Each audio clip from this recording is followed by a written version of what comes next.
Schindler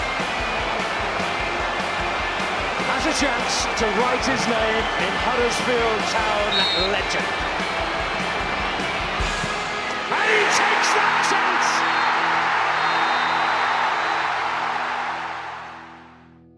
God, you go away for a week and Town fans are already fed up and football's come home. Welcome to the warm-up, episode 77. I'm your host, Brady Frost, and to preview Birmingham away, I'm joined by Bryony, Rowan and Justin Peach. Welcome to the show, Bryony. Are you ready to join us about moaning about Town?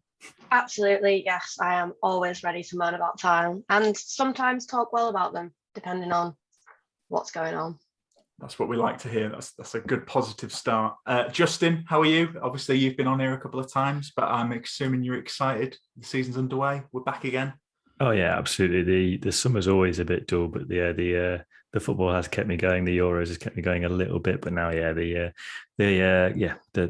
cream of the crop is back with the Championship. That's what we all want. It is, and let's sample some of that cream now because we've got an exciting game. It's Huddersfield Birmingham. Well, exciting for us, maybe. Anyway, we'll get into it. So, don't need to talk about it too much, but an opening day defeat to Burnley wasn't the best start for new boss Danny Schofield. Really poor first half from Town, not much better second half. And a 1-0 defeat puts the Terriers 19th in the table after the first round of fixtures. But, you know, who really looks at the table after one game? Bryony, a lot of Town fans are a bit fed up after Friday's result. Were you one of those fed up fans? I think fed up is the wrong word, to be honest. I mean, obviously disappointed with that performance, and if anyone says that they're not disappointed, they're lying. You can't not be disappointed. You know, we've come from going so far last year. We got the playoffs. We didn't play our best at the playoffs, which was disappointing again, but you cannot go from being up at the top of that table all that time, you know, easily secured the playoffs, got through those playoffs, got to that final, and then we've come out and played what was possibly the worst 45 minutes of football I've seen in my life. And, you know, it's harsh, but it was that first half, we did look that poor. And I think you have to sometimes acknowledge it. You can't be all, you know, everything's lovely and flowers and daisies and it's beautiful, because it wasn't, it was not good. And yeah, so not fed up because, you know, it's one game and how can you be fed up after one, but definitely disappointed, yeah. Yeah, Justin, obviously you're a bit of a invested neutral with this. Are we getting a bit carried away, or I think Burnley were quite good. You've got to give them credit, but it was a poor first half from Town. Yeah, I think it's been quite an emotional summer in the sense that obviously Corberán leaving some way through pre-season, Lewis O'Brien and Toffolo leaving fairly soon after that, and a lack of investment from, you know, a good season last season. Yeah, I can imagine that going into the season and being served up with a performance like that, it can really make you feel doom and gloom. But I think, yeah, there were bright sparks, and you were playing against a Burnley side who are, you know, buoyed by a new manager. I know Huddersfield have as well, but company comes with a little bit more experience and a much bigger budget. So the quality of football that he's going to be able to put out fairly early on is always going to be slightly better than maybe Huddersfield's, because it took Huddersfield a little bit of time to get going last season. And it's the same with many other teams, you know, Forest start last season, for example. So I would be disappointed with the performance, but it's just one of them you just got to put to the back of your mind and go into that next game. Yeah, definitely. And Bryony, we were talking off air before we started recording. Remember Fulham 5-1, I think you said. Let's hope it's one of them. Hopefully, yeah. Yeah, absolutely. Well, anyway, we'll see. But Birmingham are the opponents for this Friday. They've also got a new boss in John Eustace. They got off their season to maybe a bit more of a respectable start. A 0-0 draw away at Luton Town. We know how tricky Luton are to play. Justin, I'll come to you as well, because you'll know probably a little bit more about Birmingham than myself. What have you made of Birmingham's approach this season? I know the takeover's still underway, but Bowie's gone, Eustace is in. How do you think they're going to do this season? Yeah, what is Birmingham's approach this season? I predicted them to finish bottom, and there's a lot of reasons why the recruitment hasn't been what it's needed to be. They needed a big overhaul of the squad, but simply because of takeovers not happening when they needed to, they've not been able to ship players off because they can't bring players in. The Christian Bielik coming on loan was a surprise because from what I hear, they're playing the majority of his wages, and being a Derby fan, I know he's not on a low amount. So whilst that's a good signing, it does mean that Birmingham can't bring in depth in other areas, which is what they're going to struggle with this season. They lack goals. Troy Deeney, Scott Hogan, Luka Shukovic, they're at the tail end of their careers. It's going to be an interesting one to see how they fluctuate in form, I think, next in the coming season. And then creativity-wise, they're going to rely a lot on wing backs. And we saw that against Luton. A lot of their good moments came from crosses into the box and being a bit disruptive. So yeah, it's going to be an interesting one. I would say Birmingham are going to struggle, but if they get a takeover done by the end of the month, then they can bring in 5 or 6 players. John Eustace is a highly regarded coach, so I think it could well be open. But I would worry a fair bit about Birmingham this season. Yeah. So Bryony, based on that, sounds like it might be a good team to play. How are you feeling about the game on Friday? You're going down there, aren't you, to St Andrews? I am going down there, yeah. I think if Schofield's looked at the team he put out and tweaks it, it doesn't need totally changing. I think people are being a little bit dramatic. I think it needs tweaking. Then it's much easier to take on a team who are sort of having a few struggles at the moment with the takeover. I know there's been a bit of negativity and toxicity in their fan base over that at the moment. So that is always beneficial to you as an away team coming into someone else's ground if their own fans are also disappointed in what's going on off the pitch. So hopefully that will impact them in a way that's positive for us. But yeah, they do have a lot of concerns at the moment, so that could be very helpful. Here's hoping, but they do have some players that catch the eye. Maybe some big names, as Justin was touching on, come towards the end of their career. But Bryony, who did you pick as a key player from the Blues? So yeah, I almost went with the obvious, which is Deeney. That despite his age, he is always a threat. He was always a threat to us in particular. But I think rather than go with the obvious one, from just the Luton highlights, that's all I've seen. I think Maxime Collin is a threat from the back there. He gets to the edge of the box, the ball drops to him and he hits it.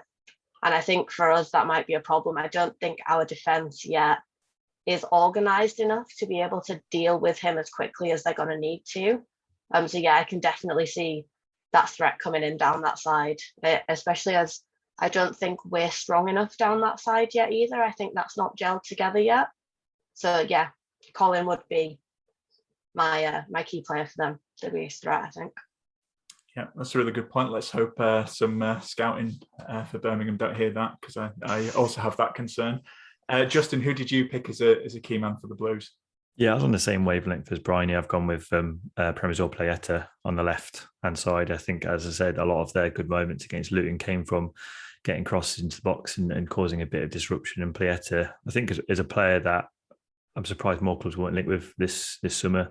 Yeah, I don't think he's had a good run of games for Norwich where we've seen him be able to really display his potential, and I think Eustace is going to get that out of him. I think he's going to be a real big player for Birmingham City this season. And as I say, those flanks are going to be a major source of creativity. And when you've got someone like Troy Deeney, they're going to rely a lot on knockdowns. Scott Hogan's he's lively in the box. He could be 40 years old, doesn't score too often, but he's always lively in the box.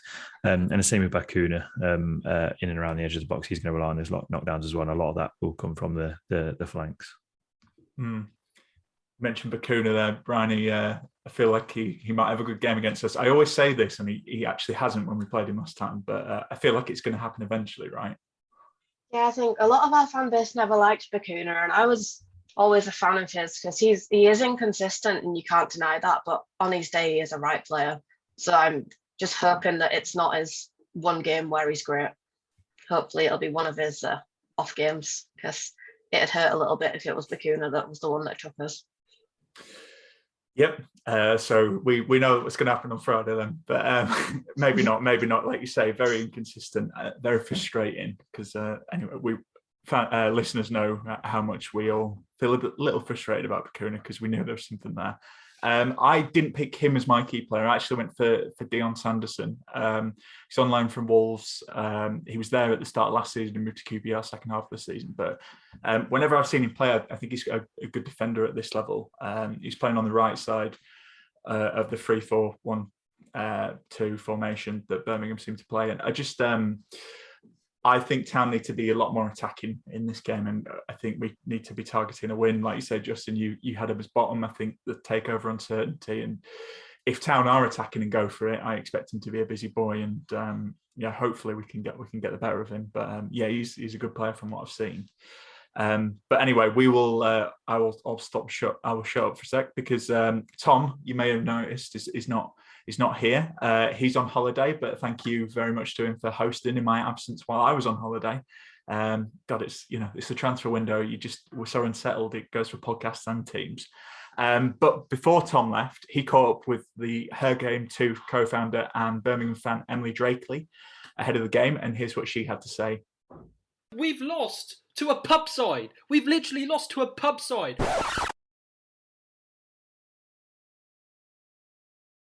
Hi Em, thanks for doing this today.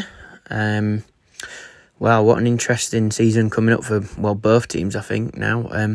Tell us a bit more about Birmingham and how you think you'll fare this season and what are your expectations? Hiya mate, not a problem at all. Thank you for inviting me on.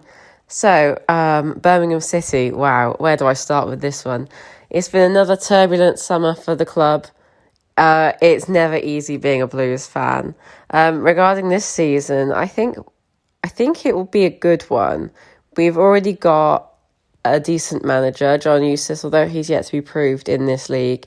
He has been widely renowned for being a very good coach, so I'm really excited to see what he can put into place permanently at the club. Already he's made a few changes that are obvious to see, which is really exciting. As we saw in our game against Luton, we actually looked a lot more resolute, looked like we actually had a game plan, which is something that we haven't had for a long time.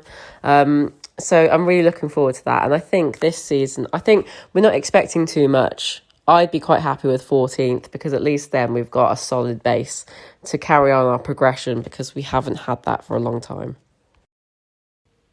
What do you think of the current club takeover situation?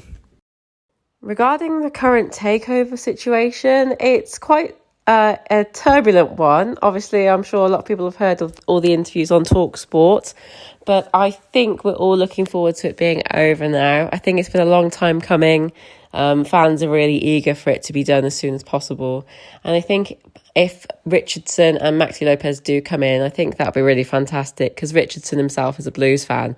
And I think fans are looking forward to having a Blues fan at the helm.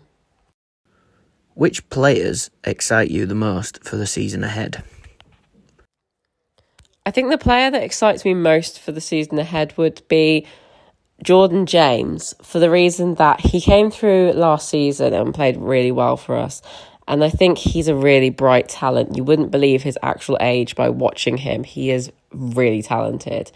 And I think he's only going to improve and get better. So I'd like to see how much more he can improve and how good of a player he's going to be. And I think this season's going to be a really big test for him. So I think he's going to be the one that I'd say look out for.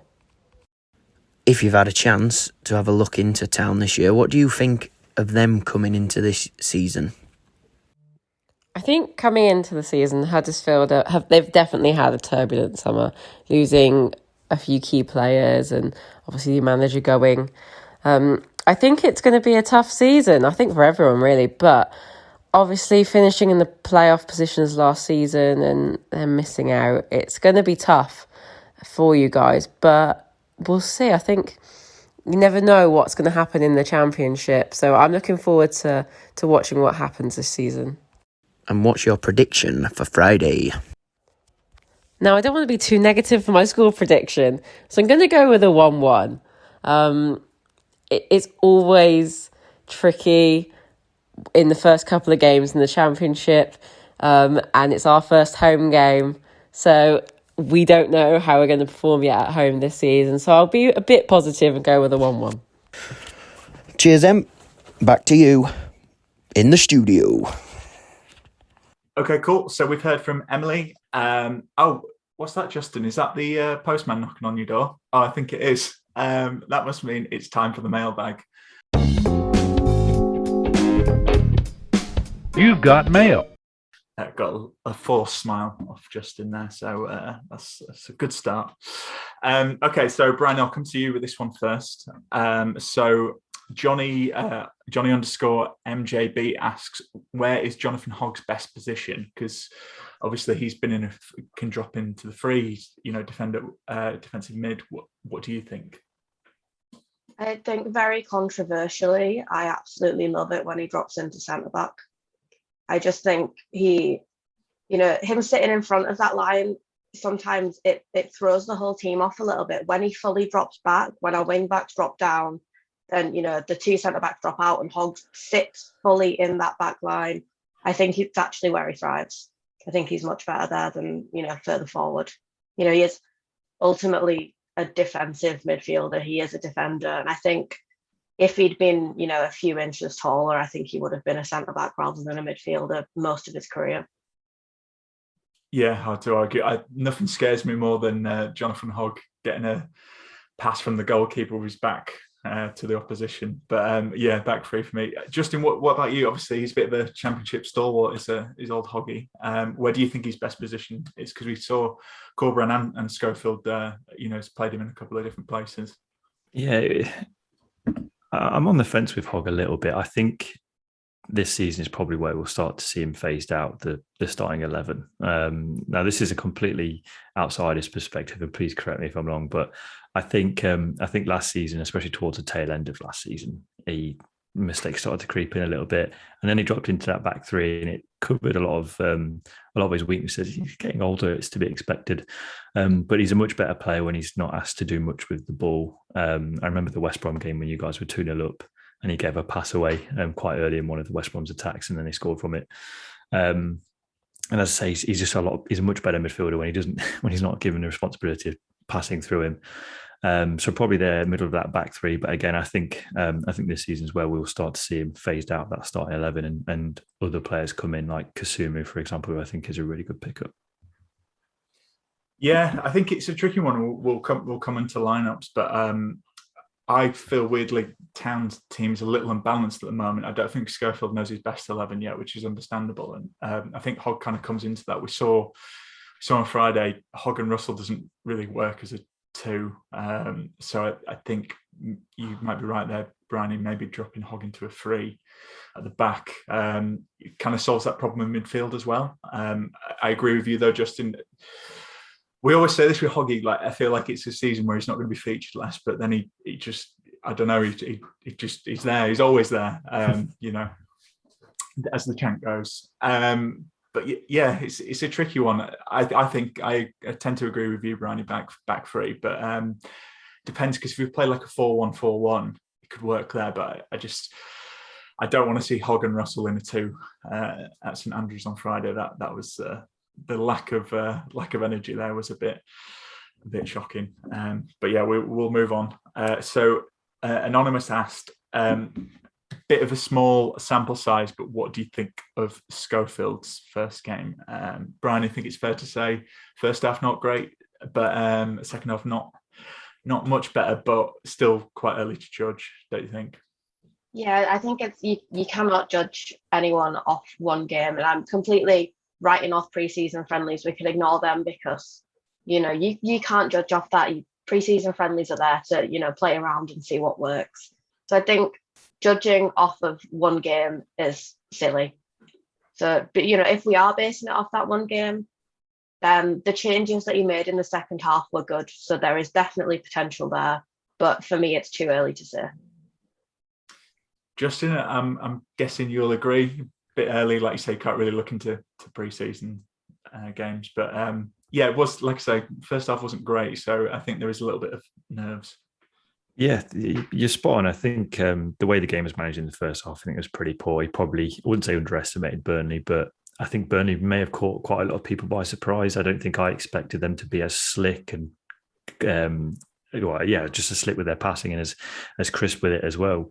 And that perhaps made Huddersfield drop into a bit more of a compact shape. And again, they looked a little bit more, they looked quite tired as well, which was which is an interesting thing, but that's not necessarily down to Schofield. So yeah, too early to judge. If we were to judge Corberan after one game last season, it wouldn't have been great. And look how it turned out. So I think it's just a case of give him 10 games, see where you're at. If you're bottom of the table with 0 points, then you probably look to make a change. If not, and you're ticking along nicely, then yeah, that's a good place to be. And I think with Huddersfield this season, you've got to manage that transition out of the Corberan era into a new one. I think that should be the main aim, and that should be in the back of people's minds when these questions crop up.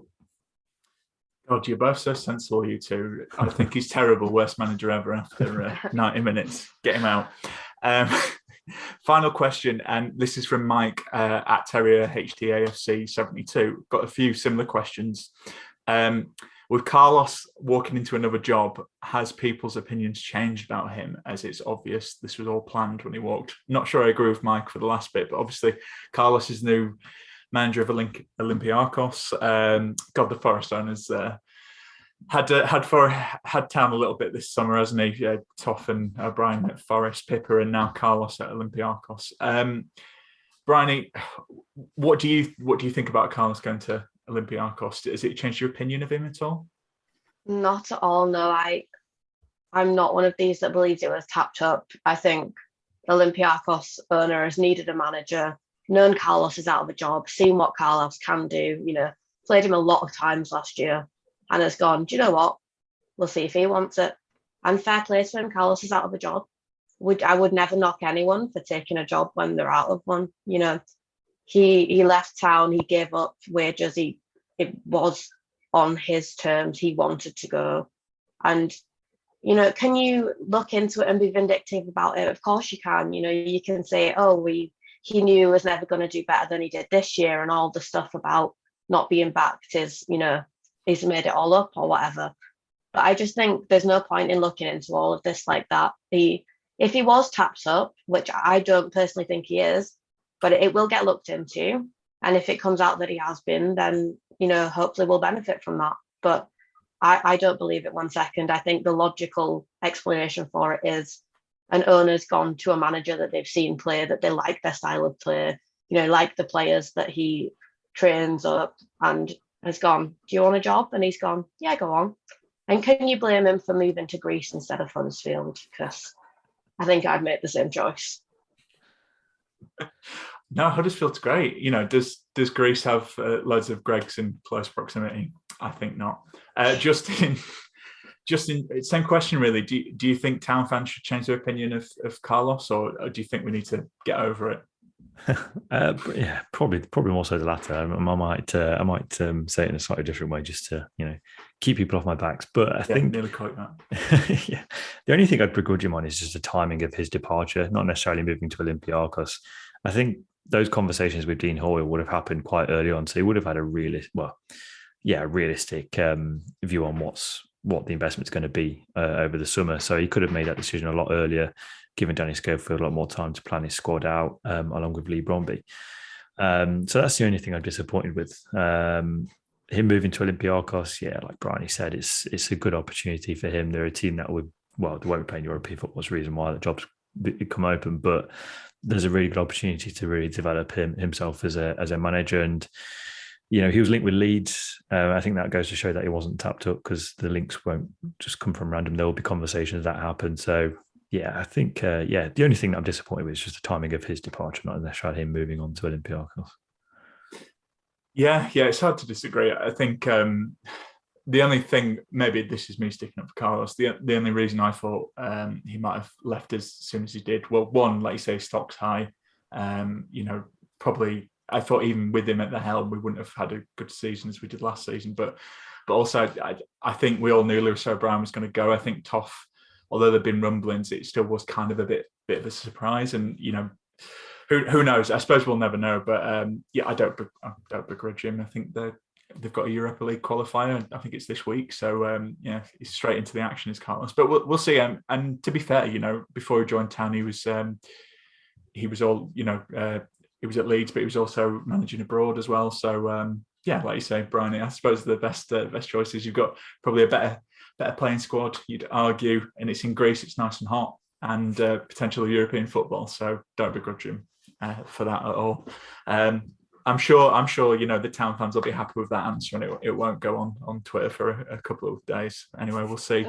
But we'll move on because it's time for You're the Boss. So the last lineup for the game. So according to SofaScore, again, we know formations change in and out of possession, but it was a 4-2-3-1. So it was Nichols and the back four of Turton, Edmonds, Green, Lees, Ruffles. You had Hogg and Russell in the two. Thomas, Holmes and Koroma, and then Ward up front. Bryony, would you make any changes? I think it's quite interesting because I still don't know. We've got a couple of new additions, and we touched on it there with Hogg maybe in this position, but still don't know what is kind of the best formation for Town, or do you have an idea of what you'd go for? I think this early on, there is no point in playing such a safe 11. Why stick with what you know? At this point, I would throw nearly all of those new signings in and see what happens, because we're at the point in the season where, if we lose 5-1 on our second game, okay, cool, we did that last year. So I think now's the time to take a risk. So I would completely throw as many of them in as I can and say, go on, just go play, see what happens. I'd keep some things the same. I think Turton up there, Lee's the same for me. I would keep Hogg in. I know a lot wouldn't. I'd keep Thomas in, and I'd keep Ward in, but that's mostly because of a lack of other options, which frightens me a little bit, that we've got two forwards and they're both not as young as they used to be. So I really, really hope we get someone in, just in case, we get any injuries that you tend to get with your players that are a bit older. But yeah, for me, it would be a diamond in the middle. I think they did that at Tranmere, and I know you're playing a lower league opposition, but it worked really well. So yeah, I'd have Nichols, obviously, no question. I'd just throw a baby out of a building and trust Nichols to catch it.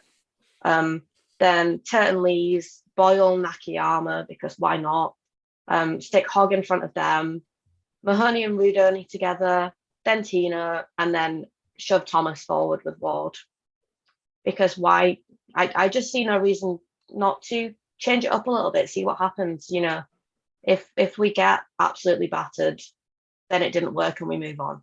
But I don't see the point in trying that safe 11 again when it just wasn't working last week. Yeah. I mean, it's hard to. The thing is, we all want to see the new signings as well. So I don't see why not. It's particularly this is a game where we should be targeting a win, you would say. Before I move on to Justin, though, Brian, I forgot to ask. I ask everyone who's a new guest on here. Justin knows what I'm about to ask. If you were in the dugout, what's your managerial attire? What you're going for? We've had some interesting answers to this question. You can have a tracksuit, you could have a suit, you could go for something, out there. But the floor is yours. Oh gosh, I just reckon I'd have to look really cool, like normal attire. I would be in ripped jeans because that's who I am as a person. Probably a little girly sparkly crop top, because if I'm going to be a woman in a dugout, I'm going to make a point of it. Suits not for me. Tracksuits, yeah, if I can make it girly and have a nice crop top to it, but otherwise, no, definitely the ripped baggy jeans, a little sparkly top, and as girly as I can get it, because you've got to surprise people. Yeah, I like it. That's a strong answer, much better than I think I just said boring tracksuit. But no football boots, because come on, that dream's over. Justin, what would you go in terms of lineup? Do you think we should bring some of the new players in, or stick with what we've got? Yeah, it's an interesting one. When you lose your opening game of the season, especially when you don't perform well either, it's I guess you can be tempted to make wholesale changes, but I think especially going away to Birmingham, you're going to need a spark in your team. And looking at the starting 11 from the Birmingham game does lack that a little bit. Obviously, Sorba Thomas has that ability to change games. Dwayne Holmes, there are probably better players that are more capable of doing that than him. So I would bring in and join in for Holmes and possibly play him in a number 10. It depends what Schofield wants to do, whether he wants to be continuous with that shape and formation, or whether he'll go back to a back three, because I think a back three probably suits a team more. But is that more of a copy and paste of the Corbran era? Maybe, maybe not. And again, probably looking to bring in Rodoni for Karoma, who again was quite poor. Again, Rodoni adds that much needed spark. It's just whether or not he's ready for a step up, especially against Birmingham City, where although they've got a nice new progressive manager in, they're still going to be fairly industrial because that team hasn't changed from 4 or 5 years. So they will be hard to break down. They will be difficult to play against, and they will be physical. So I think that's going to play in Schofield's thinking a little bit, but I would bring in the 2 attackers, certainly. Yeah, no, it's good reasoning. So I was listening to the other pod, obviously with Hartrick and Chicken, and I think we've touched on it here, but Hogg and Russell didn't work for me as a 2. I think I'd stick with the 4-2-3-1. And I'm with you, Bryony. I don't want to chuck loads of new players in, but I also do think it looked a little bit stale, particularly first half. And like you say, why not? And, tactically, when the other team is looking at us, if we chuck in some new players, it might be difficult for them to work it out. So David Hartrick actually made a really good point about that energy in midfield. So Kasumu looks from that injury he suffered on Friday, probably won't play a part of this game. So I'm going with David Hartrick's suggestion of having the 2 as Hogg and Holmes. So I think, Justin, you might know better than us. I know Holmes played a bit further forward for Derby, but his best position, he says, is a central midfielder. And I think Holmes' versatility, he'll do a lot of the running and make up for what Hogg lacks in terms of pace. And I wonder if that could work. I don't know. I think it's worth trying. I like Russell a lot, but I think this is the question. I don't really, because we've got all these new midfield additions and I want to fit them all in because they're new and shiny. I think Russell maybe drops to the bench for me. So with this, I've gone Nichols in goal, obviously. Turton, Lees. I'm putting Nakayama in there because he's, I know he can play centre back and left back, but I think he deserves a crack there. Bit unlucky on Edmund's green, but yeah, this is my team. I'm keeping Ruffles. He was, when we signed him, it kind of was like, oh, is he going to replace Toff? I'm going to use what Matt Glennon said, and you've got to give a player 6 to 8 games and judge him after that. So I think he deserves a run. Hogg and Holmes, as I've touched on, and then this is where it gets exciting. I'm going Thomas, I'm going Rodoni in the middle and Andrew on the left, and I feel like they might swap over a bit, and then Wardy up front. I think that's a bit more attacking and a bit more exciting, and we have to get a win here, I think, really, even though it's only the second game of the season. And obviously we've talked about a lot of 5 subs this season. So Mahoney, I think, should be on the bench. I think you've got Russell if it doesn't work, and maybe give Jordan Rhodes at least, more than 5 minutes if it's not working. So we'll see. I think there's just a few issues, where everyone plays, because we have quite a few players who can play in a couple of positions, so it's hard to work out. But we will see. So in terms of how you see the match going, Bryony, what's your score prediction for this one? I'm going to go positive. I'm going to give it 2-0 Town. I've got faith in them. They're going to bring it back. Nice. I hope you're right. Who do you think is going to score if you're going for the whole prediction? I'll give Tino one and Rudy or Ward. Not giving you a specific out of those 2. One of the 2. Keep me guessing. Fair enough. Justin, what about yourself? How do you see this one going? Yeah, to keep the balance, I will say 1-0 Birmingham. I think first home game of the season for Birmingham City. It's going to be a really difficult game for Huddersfield. It won't be one for the neutrals, I don't think. So yeah, low scoring game, and I really do fancy Bakuna to score. I really, really do. Off a knockdown, Troy Deeney 20 yards out, low drive. I can see it. Why do you do this to me, Justin? Come on our podcast and you're predicting. It's all balance. Yeah, fair enough. We don't need balance. We need, unwavering support for Town. But anyway, it's fine. Don't worry. Still too early with Schofield. I think he's still working some things out, and I think this game's got draw written all over it. I've gone 1-1. I think you're right, Justin. It's going to be boring. Not one. You said not one to watch as the neutral. I think it's going to be boring, and I think this is scrappy. Friday night draw written all over it. If I have to make a prediction, I don't think Town fans will be too happy with that either, and we might see a little bit of a Town Twitter meltdown. But yeah, still early days. I hope you're right, Brian. I hope they get the win. But yeah, I think Bakuda could score, but I could see us scoring. Who knows? But anyway, we'll see what happens. But before we go, if you're not enjoying the new feature that we've got, it's probably time to turn off. But is it a bird? Is it a plane? No, it's the amazing elbow.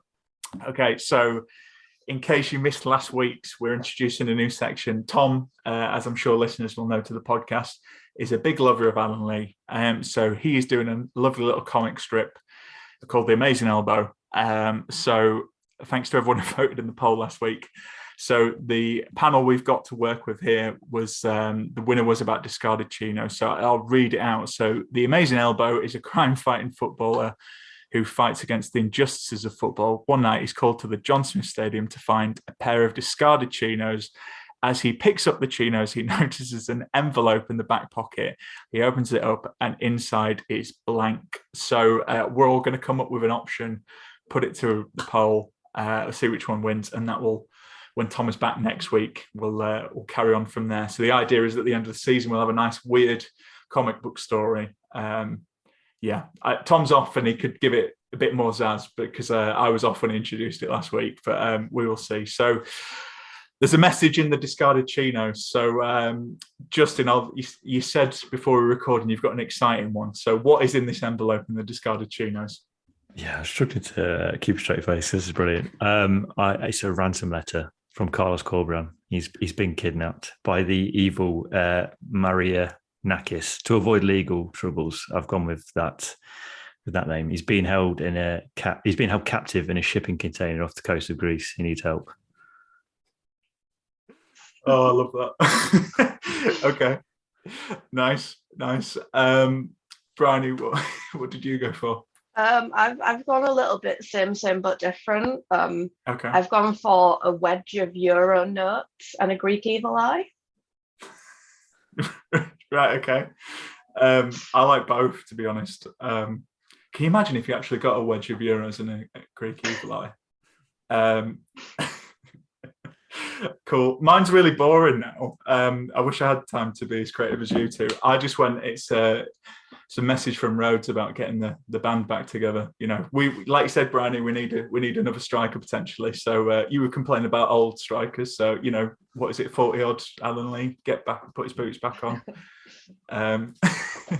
Okay, we will see. So we'll put those to a vote. So Town fans, make sure you vote in that. And I will, to be honest, I'm going to love what Tom draws. I hope it's one of your twos and not just Jordan Rhodes. So no, that's it. So I think nice, short and sweet one there, which is good because let's be honest, we all think the Birmingham game's not going to be the most fun. So so we'll close it there. But as always, this episode is sponsored by Magic Rock. So thanks to them for sponsoring this episode. Thanks to Bryony and Justin for coming on, and cheers to you all for listening. Tom will be back with myself to preview the Stoke game. And obviously the Carabao Cup game will have happened, so we'll touch a little bit on that as well. So cheers for listening and up the town. So town, play up, bring the car back to Huddersfield.